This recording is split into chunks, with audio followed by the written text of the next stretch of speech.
আল্লাহ আপনি আমার দিলের মধ্যে তাকওয়া দেন। আল্লাহ আপনি আমার দিল বিশুদ্ধ পবিত্র করে দেন। আনতা খায়রু মান যাক্কাহা, আপনিই তো হচ্ছেন সর্বোত্তম পবিত্রতাকারী। আনতা ওয়ালিয়ুহা, আপনি তো হচ্ছেন নফসের মালিক। ওয়া মাওলাহা, আপনি তো হচ্ছেন জিন্দেগীর মাওলা। আপনি ছাড়া তাকওয়া দিবে কে? আপনি ছাড়া হেদায়েত দিবে কে? মাওলা আল্লাহুম্মা আসলিহ লি শা'নি কুল্লা ওয়ালা তাকিলনি ইলা নফসি তারফাতা আইন।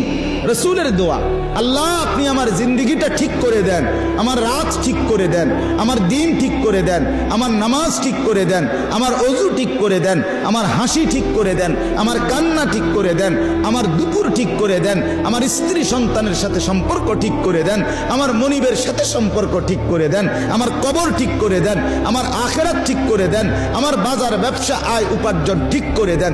আল্লাহ সব ঠিক করে দেন।